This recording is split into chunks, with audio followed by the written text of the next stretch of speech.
Antonio, lo que está claro es que entonces ninguno de los evangelistas llegó a conocer a Jesús el Nazareno. Ninguno. Seguro.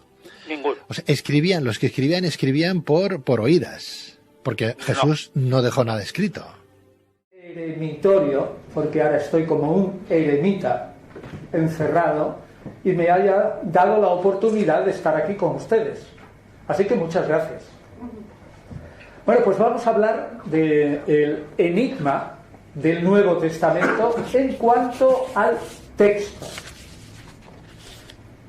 Que no hay enigma, sino en la mayoría de los casos que sencillamente la antigüedad no nos ha dado datos para conocer más. Es simple desconocimiento, no es un enigma con datos que ya tenemos y que no sabemos resolver, sino normalmente que no hay datos. Si conocemos bien los datos que nos da la historia, parte de los enigmas del texto del Nuevo Testamento desaparecen. Bueno, pues una vez dicho esto, yo diría que empezamos por lo que más impacto me han preguntado a mí cada vez que se refieren al texto de los Evangelios o del Nuevo Testamento en general, que dicen, bueno, eso se escribió en arameo, ¿verdad? Pues no es verdad. Ni un solo texto, ni uno de las 27 obras del Nuevo Testamento, ni uno está compuesto en arameo. Fíjese la importancia que tiene, porque al mismo tiempo sí decimos que el arameo es la lengua materna de Jesús, sin duda alguna. Pero desgraciadamente tenemos que confesar que de las palabras de Jesús ni una sola se ha conservado en arameo. Bueno, alguna palabra sí, fatá, o Elohí, Elohí, lemmas, o lamma, sabachthani, Dios mío, ¿por qué me has desamparado? Pero son 4 o 5 palabras. En realidad, el problema está que todo se ha escrito en griego. Era la lengua del Imperio Romano en el Mediterráneo occidental, y no en latín. Fíjese la importancia que tenía el griego, y es que en la propia Iglesia de Roma, la lengua oficial de la Iglesia de Roma era el griego. Y lo que se escribía en la Iglesia de Roma era el griego en el siglo II. El primer tratado de teología en latín se escribe en Roma en el 250. Es decir, es novaciano el autor. Es decir, el griego era como la lengua franca en lo que la gente se entendía. Y ocurrió que gracias a sus seguidores, sobre todo a Pablo de Tarso, ese tesoro de las palabras de Jesús en arameo se tradujo rápidamente a una lengua entendible por la mayoría, incluso de los judíos que no vivían en el Israel de entonces.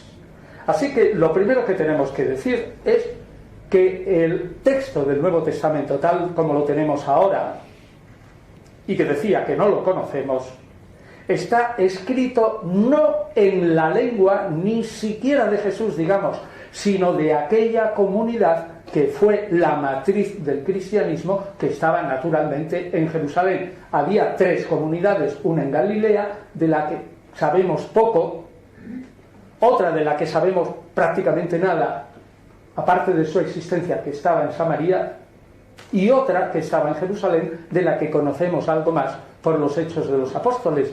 Pero ninguna, ni siquiera uno de los evangelios apócrifos, como el evangelio de los 12 o el evangelio de los nazarenos o de los hebreos, ni siquiera se nos ha transmitido sino en griego. ¿Saben la importancia que esto tiene? Y es que jamás estaremos absolutamente seguros si una palabra de Jesús fue exactamente dicha así o ha sufrido algún pequeño cambio en la traducción. Nunca estaremos seguros. Hay muchos estudios para retrotraducir al arameo a partir del texto griego del Nuevo Testamento las palabras de Jesús, pero si ustedes van a las revistas especializadas se encuentran con que cada uno lo retrotraduce al arameo de una manera distinta, es decir, no tenemos seguridad. Y una cosa sí que quiero decir: si se transmite algo en una lengua, esa lengua deja su impronta en la transmisión. Una lengua es una manera de ver el mundo, una manera de interpretar el mundo. Por tanto, no cabe la menor duda que algo de cambio hay en el mensaje de Jesús cuando se transfiere a otra lengua.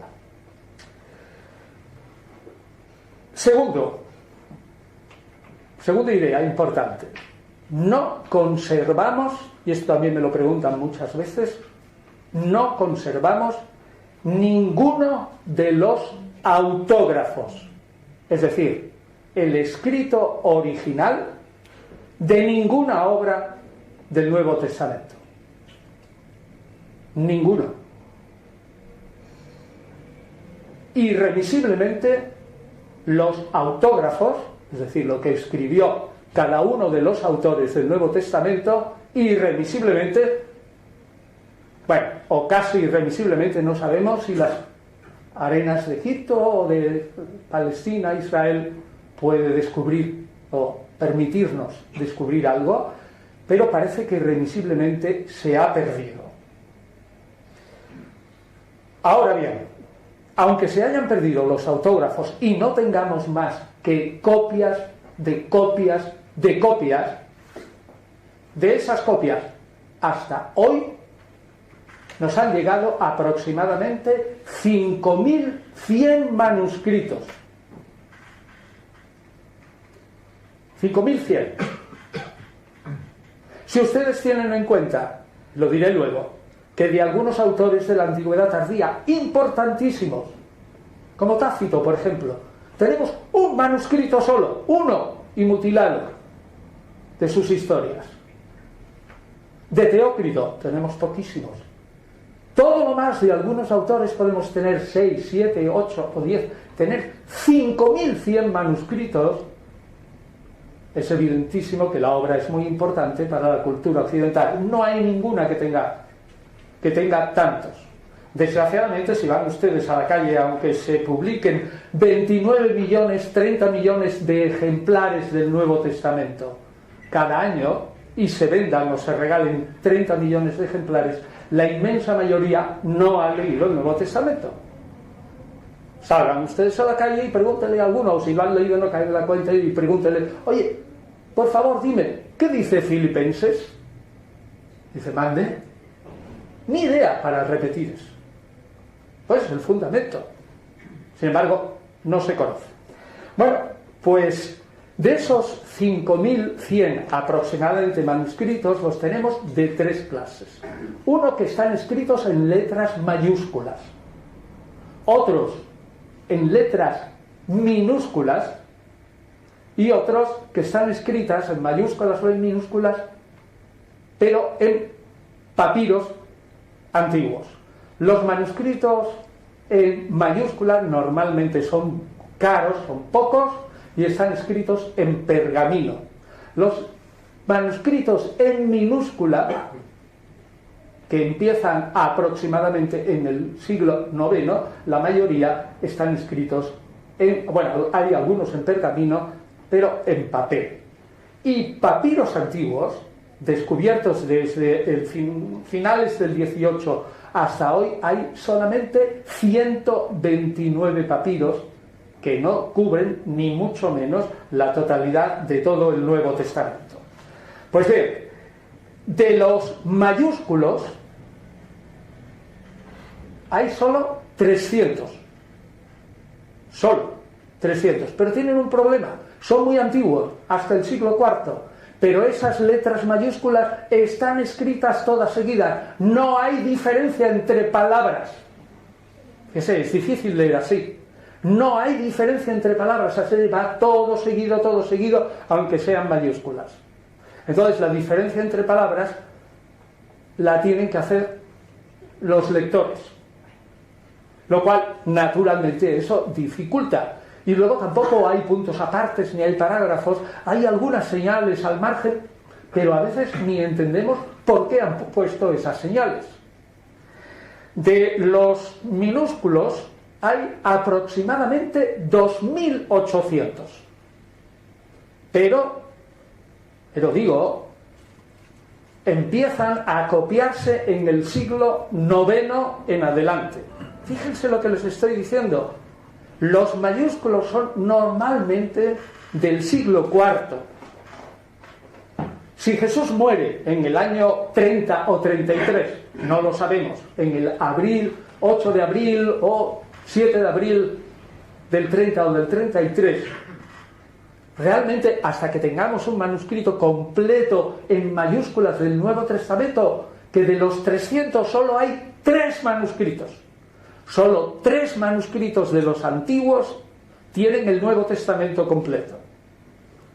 Y pasan, desde que se escribieron, a principios del año 300, 300 y pico, inicio del siglo IV, han pasado 250 años, como poco, desde la muerte de Jesús. Y 240 o 230... no lo sabemos porque no sabemos cuándo murió Pablo, exactamente sospechamos que en el 64 desde la muerte de Pablo. Ahora fíjense los manuscritos mayúsculos que son del siglo IX, el hiato que hay entre el siglo IX y el siglo I es monumental. Transmisión tenemos también de leccionarios. Hay unos 2.000 leccionarios aproximadamente. Un leccionario son textos del Antiguo y Nuevo Testamento cortados para leernos los domingos en las iglesias, pero la mayoría son muy modernos. Pues bien, fíjense en todo esto. Este número tremendo de manuscritos, aunque ya digo que ni mucho menos todos, en total solo 59 manuscritos, de 5.100, solo 59 manuscritos, 3 unciales y el resto minúsculos, tienen el Nuevo Testamento completo. Pero entre los 5.100 manuscritos hay en total 500.000 variantes. 500.000. Eso es mucho. ¿Quién maneja 500.000 variantes? Es cierto que de esas 500.000 variantes, es decir, que escriban una palabra de distinta manera, hay aproximadamente 300.000 que son meramente ortográficas. Es decir, escriben una palabra de una u otra manera, hay un cambio de palabra, hay errores, hay mala puntuación. Bien, 300.000 podemos quitarlos, pero hay 200.000 variantes todavía. Sí les puedo decir que esas 200.000 variantes no son todas ni mucho menos importantes. Variantes serias, entre los manuscritos puede haber entre 150 a 200 variantes que afectan de alguna manera a algún punto de la teología cristiana. 150 a 200 variantes.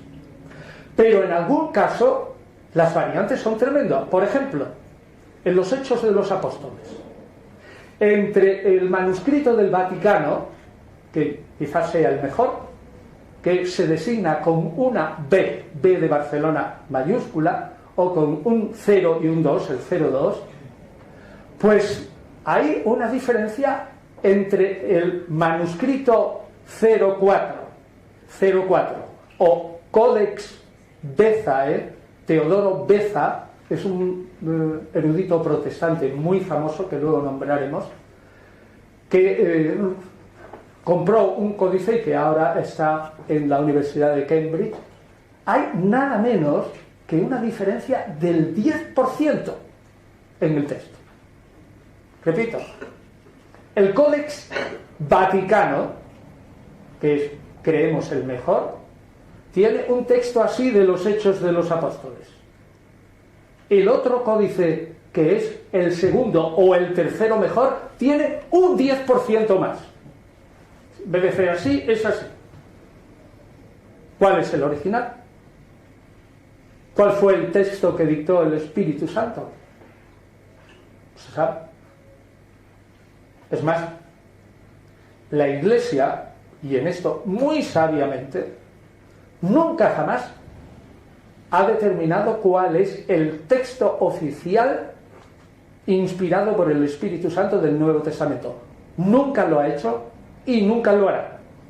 Evidentemente, con 500.000 variantes no se puede establecer un texto oficial del Espíritu Santo. Así que en ese aspecto, lo que dice la Iglesia en líneas generales, no solo la católica, sino la ortodoxa y sobre todo los luteranos y otros protestantes, es que el texto del Nuevo Testamento está vivo en la Iglesia y que el Espíritu de Jesús vive dentro de cada comunidad. Y que por lo tanto no es necesario determinar cuál es el texto que inspiró el Espíritu Santo.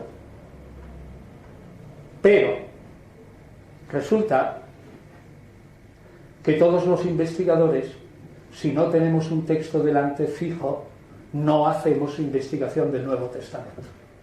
Así que nos encontramos con que no hay un texto oficial y no tenemos un texto fijo y, sin embargo, tenemos que investigar qué es lo que dice el Nuevo Testamento. Porque la función del filólogo, la mía, es muy modesta en sí. Es anterior a la teología. No es religión todavía. Los teólogos vienen después. Lo que hace el filólogo es, con estos manuscritos, estudiarlos muy cuidadosamente, examinarlos, editarlos muy bien, y una vez editados, intentar ver entre esa maraña de variantes y esa maraña de manuscritos, ver cuál pudo ser el texto que más se acerca al original. Y una vez que lo establece, la misión del filólogo es decir, el texto griego es de esta frase. La traducción más correcta es esta. Y posiblemente, quizás, tal vez, lo que entendió el primer lector que leyó esta frase de Pablo o del Evangelio de Marcos, por ejemplo, significaba esto. Posiblemente. Pero de ahí no pasamos. Ahora sí que podemos establecer muchas posibilidades de tal modo que el teólogo, más tarde, una vez que el filólogo ha establecido el texto y le ha dado un sentido conforme al primer lector, pueda especular teológicamente.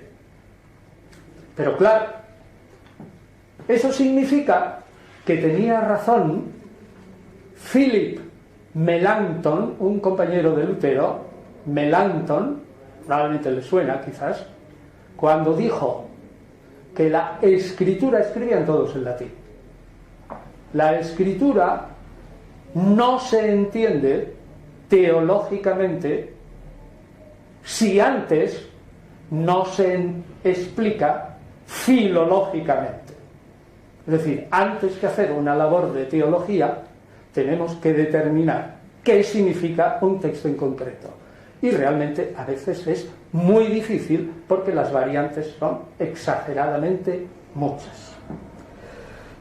Lo único que tiene que hacer la crítica textual es intentar reducir ese inmenso número de testigos a una cantidad que sea manejable.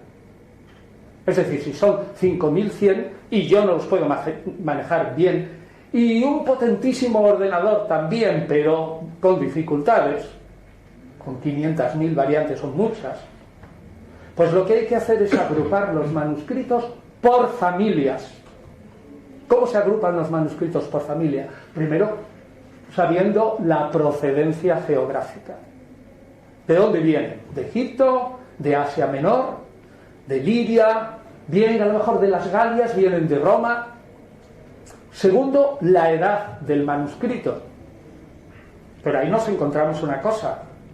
Yo puedo determinar más o menos 50 la edad, por ejemplo, de un pergamino por medio del carbono 14. Corto un trocito, se quema y por la ceniza y la radiación se sabe más o menos de qué edad es el pergamino.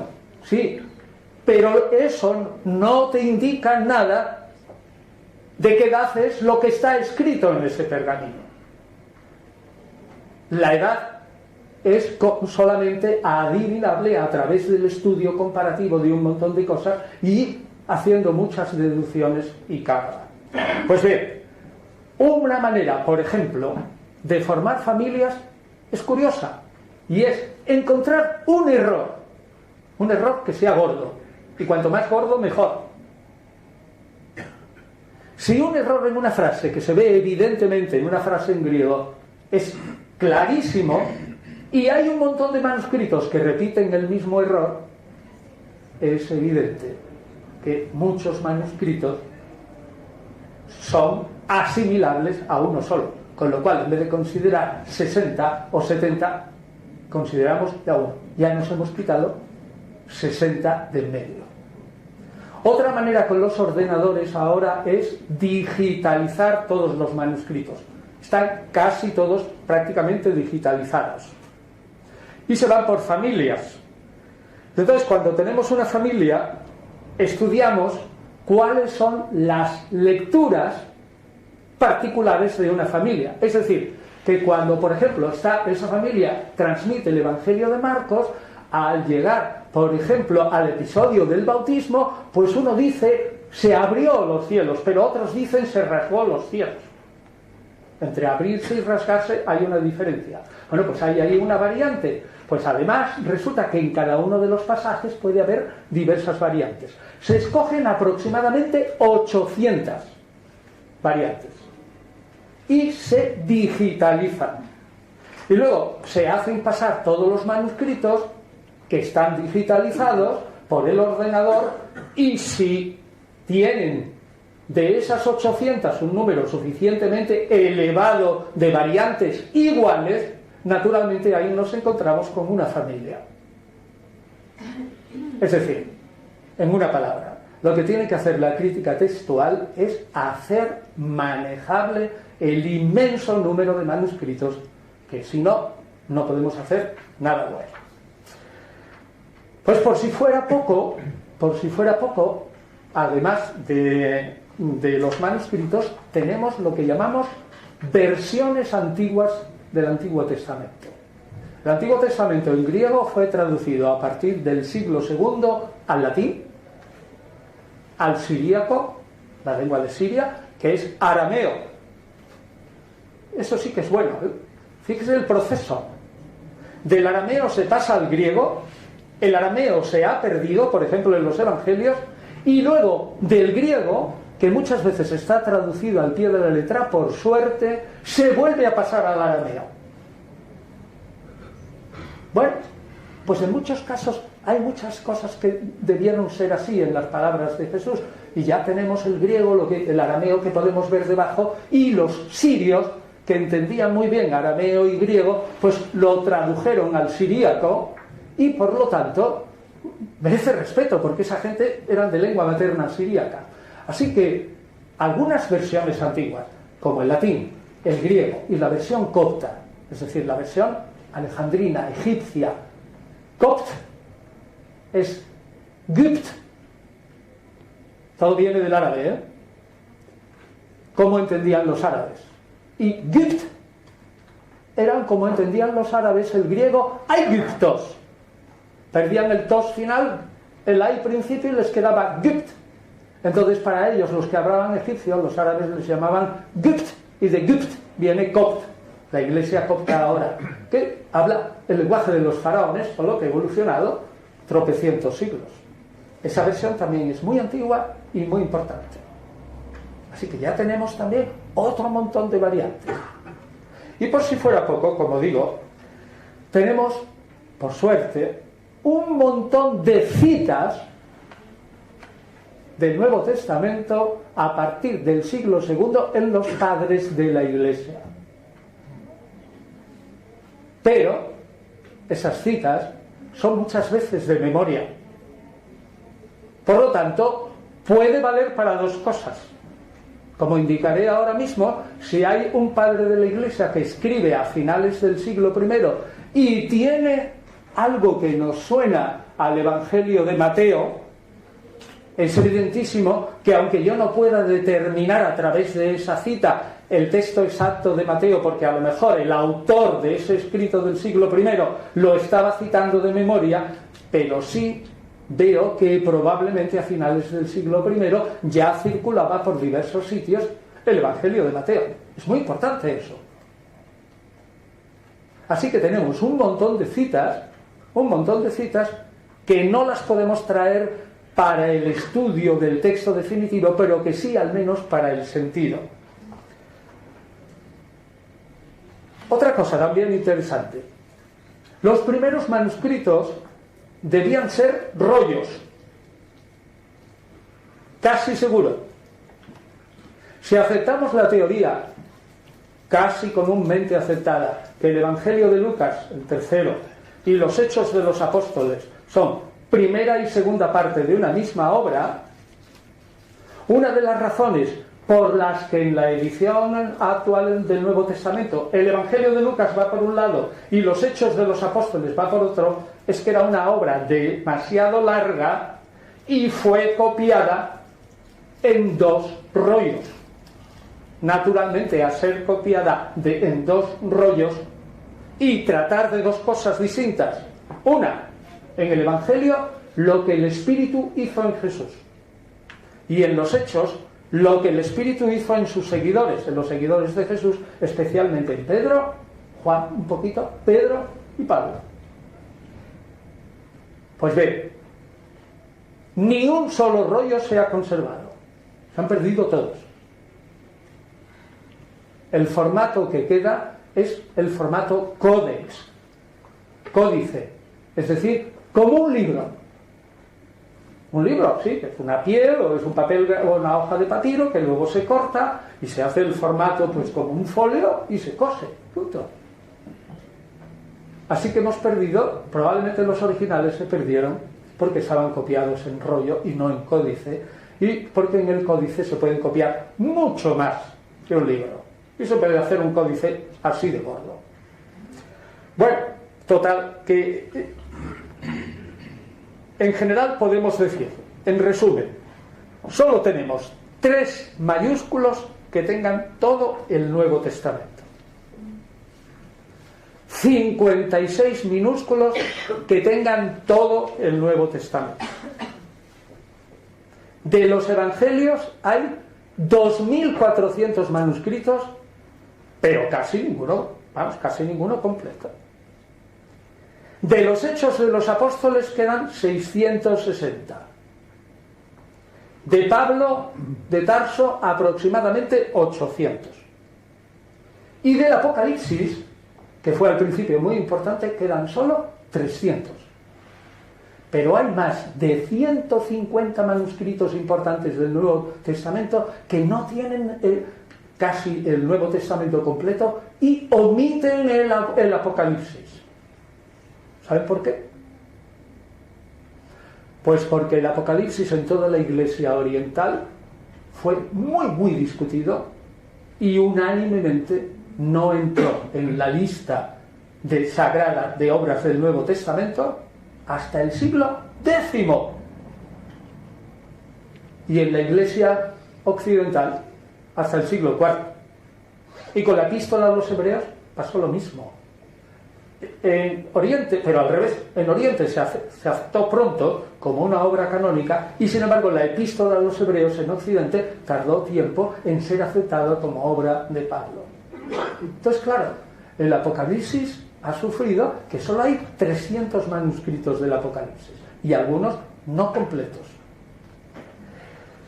Bueno, las ediciones modernas del Nuevo Testamento se han hecho a base de coger los manuscritos y estudiarlos como les dije antes. Pero nunca se imprimió el Nuevo Testamento naturalmente en un libro moderno hasta que no se difundió el invento de la imprenta. Y el primer Nuevo Testamento científico moderno se hizo en España, en 1513, en la Universidad de Complutum, Alcalá de Henares, con unos manuscritos que no sabemos cuáles son, pero que ciertamente no son del Vaticano. No son del Vaticano. Llegamos a contradecir incluso al proemio de los editores que dicen que son del Vaticano, pero estamos absolutamente que no son. Se dieron un pote innecesario. Eran manuscritos locales españoles. Y fue el primer texto. Es bellísimo. Y es un texto bueno. ¿Y saben qué ocurrió? Pues que terminado en 1513, en todos los ejemplares, había que tener el permiso papal para distribuirlos. Y el permiso papal no llegó hasta 1520, 7 años más tarde.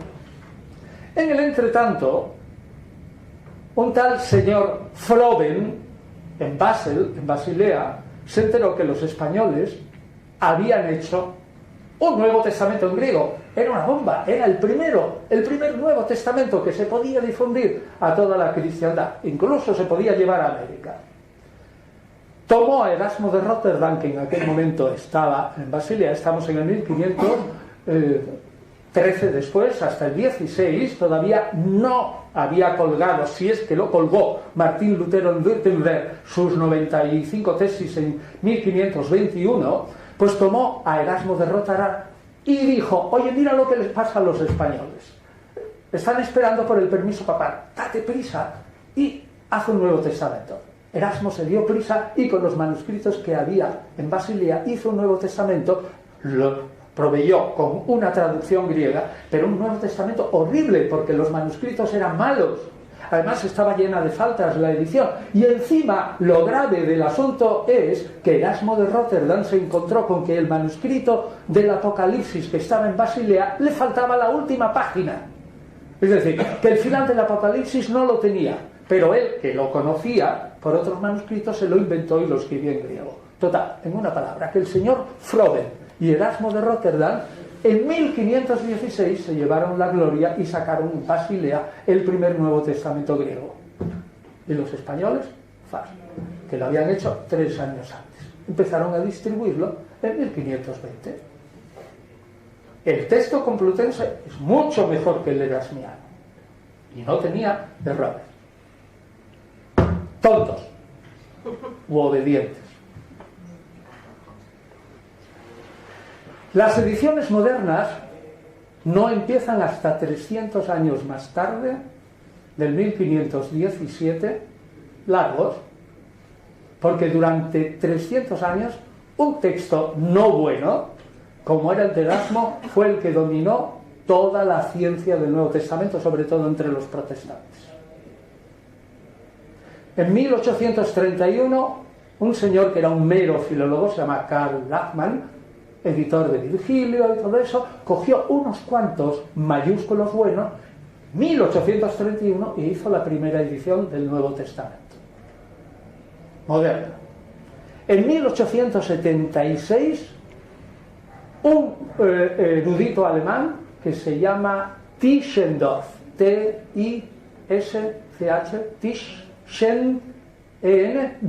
Tischendorf, descubrió en el monasterio de Santa Catalina, en el monte Sinaí, un manuscrito que le llamó el Sinaítico.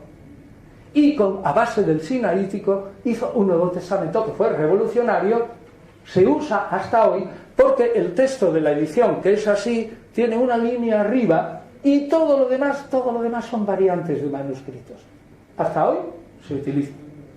Luego, en 1887, unos ingleses, Westcott y Hort, H-O-R-T, en vez del Sinaítico, utilizaron el Vaticano.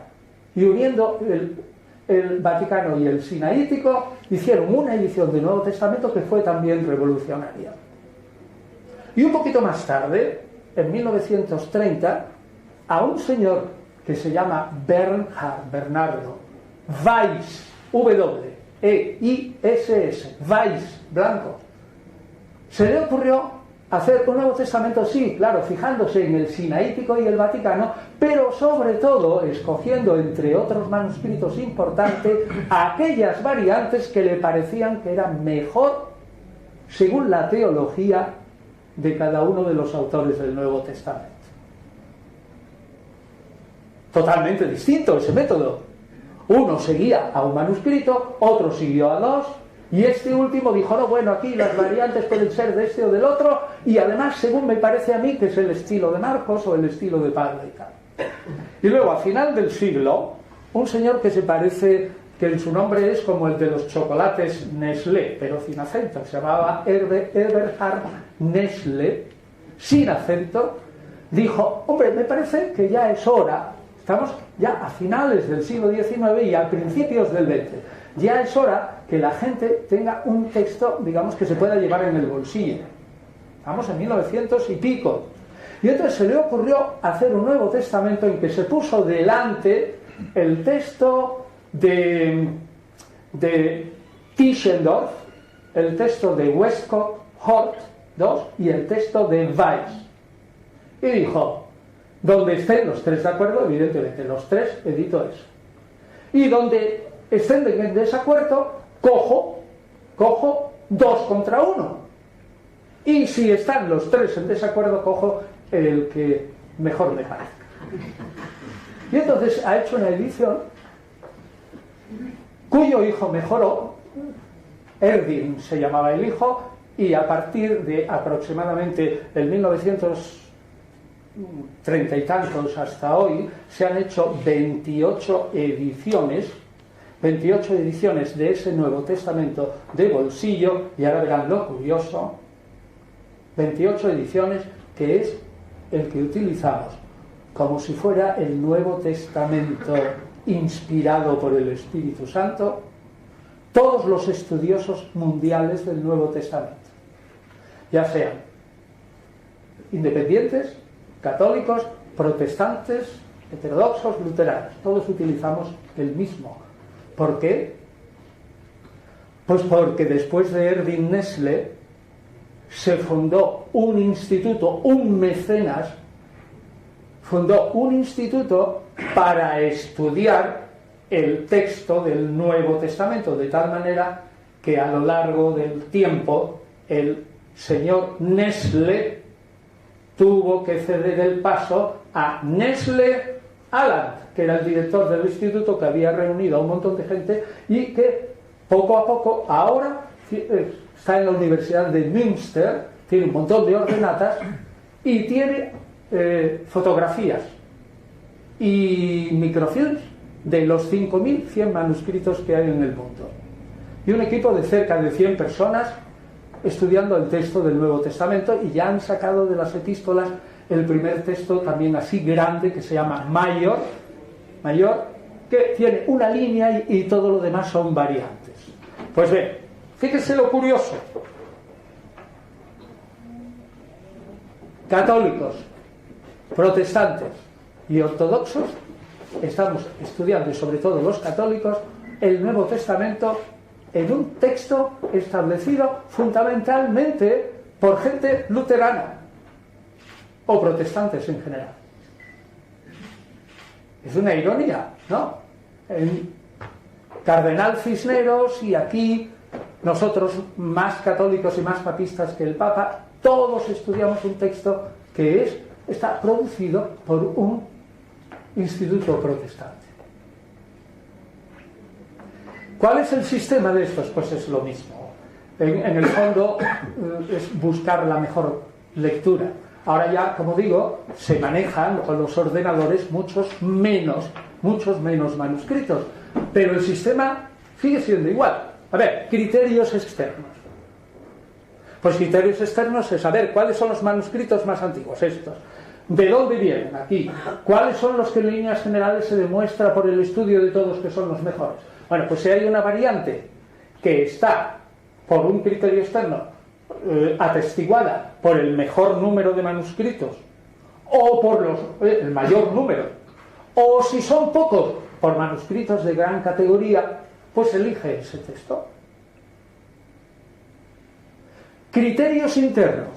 Pues los criterios internos es tener en cuenta, vamos a ver, cómo se suelen equivocar los escribas. Pues los escribas cometen muchos errores, bueno, y los escribimos nosotros. Si ustedes se fijan, si en un manuscrito o estamos copiando, bueno, ya no lo hacemos, ¿no? Pero si copiamos de una plana una línea que empieza por 2 palabras iguales y 6 líneas más abajo se repiten esas 2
vale sobre todo por el testimonio que da de Jesús.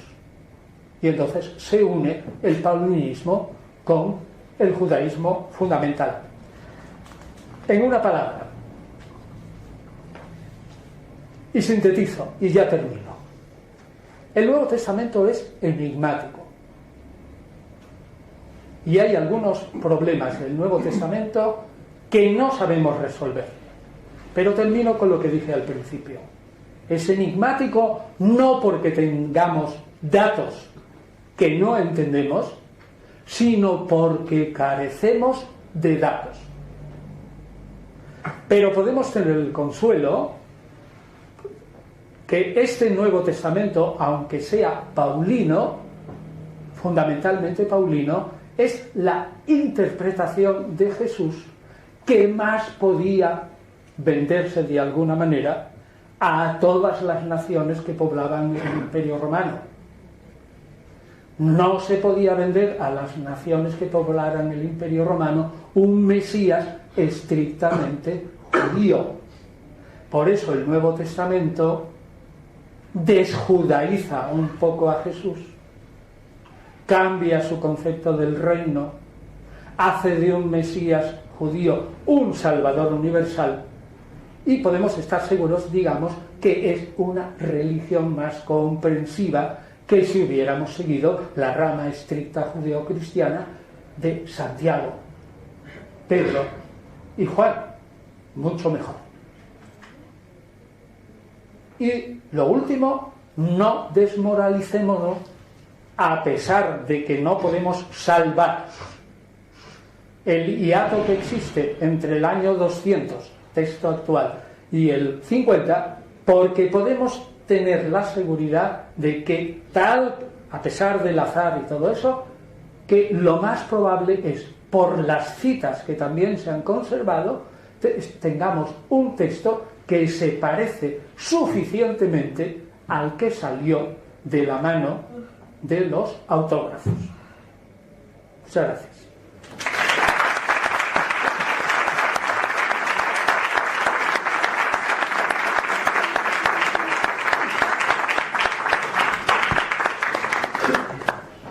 Bueno, he dicho un montón de cosas. Y algunas, a lo mejor, es necesario que se expliquen más, o del entorno o lo que sea. Aquí estoy y pregunten ustedes si quieren.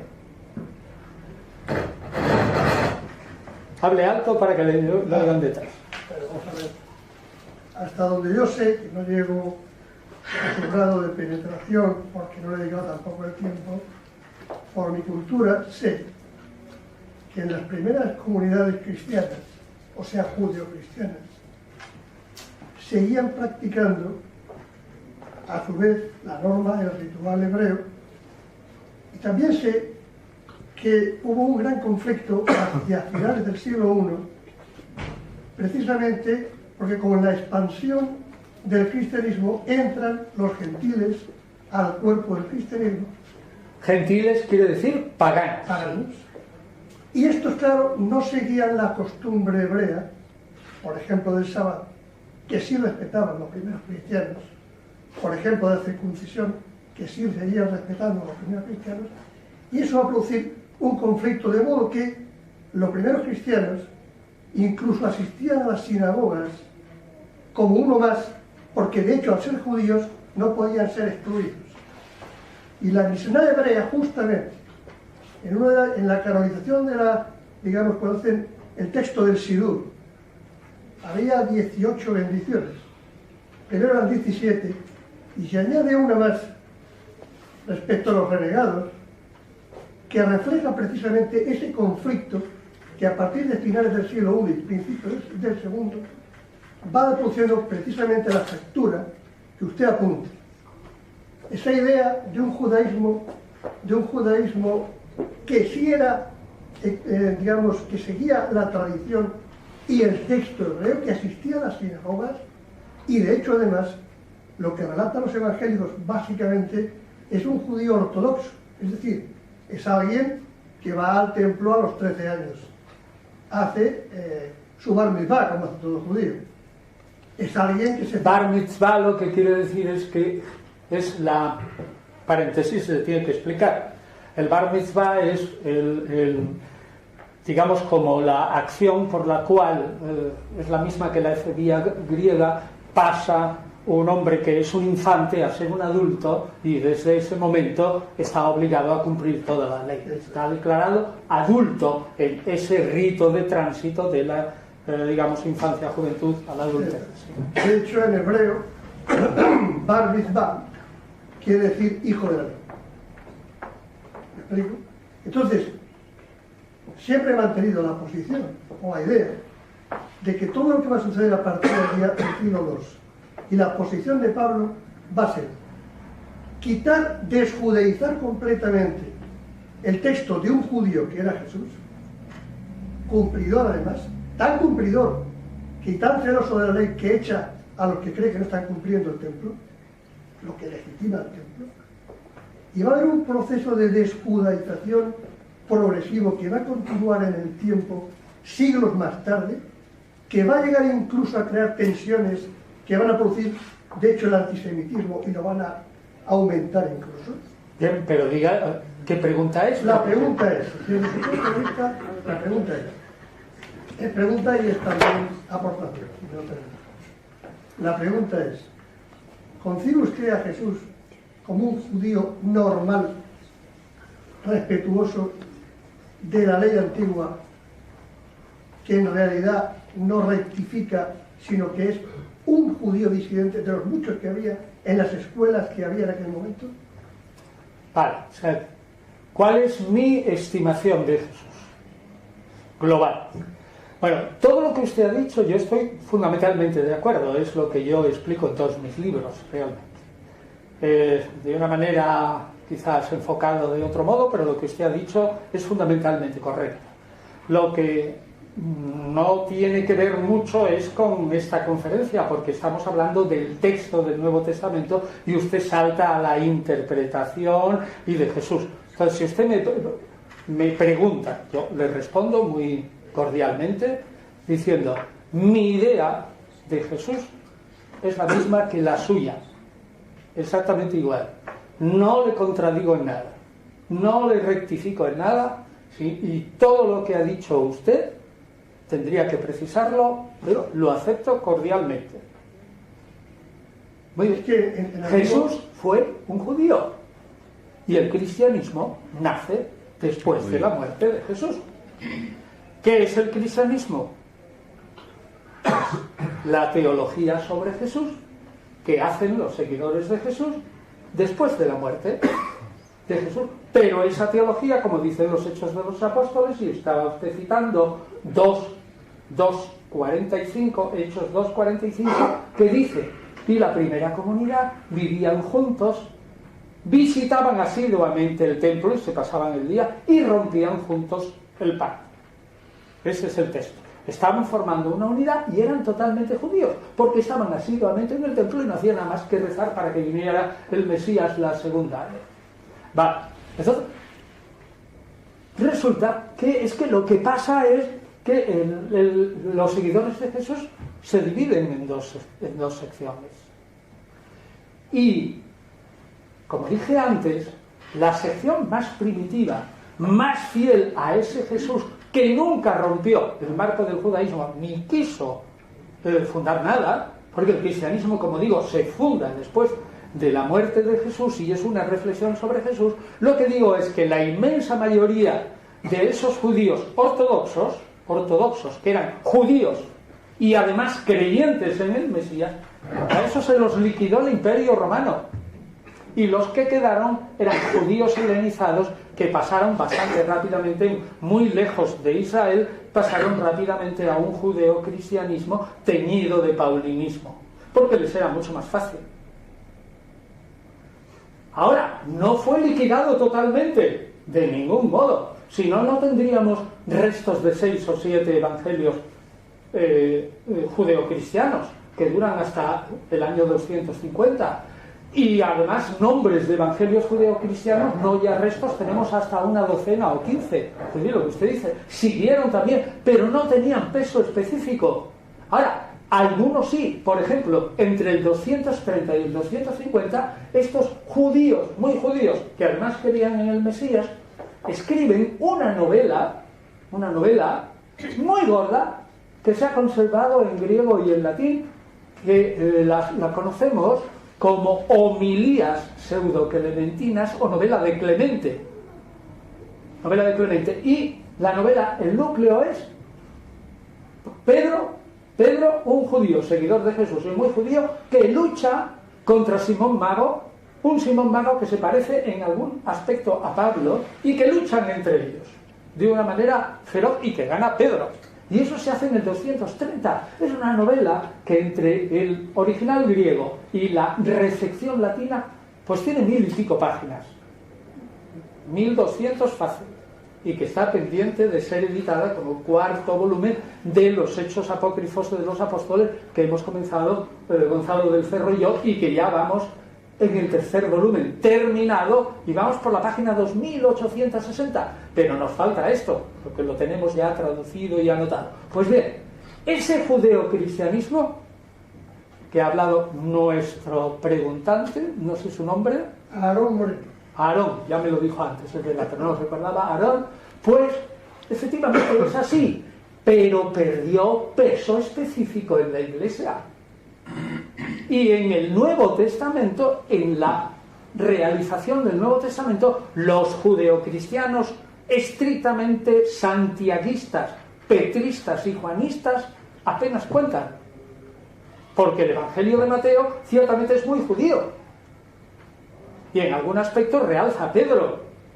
Tú eres Pedro y en esta piedra edificaré mi iglesia, lo realza Pedro, que es un texto aisladísimo que los demás evangelistas ni lo recogen. Pero bueno, está ahí. Pero toda la teología de Mateo es paulina. Toda la teología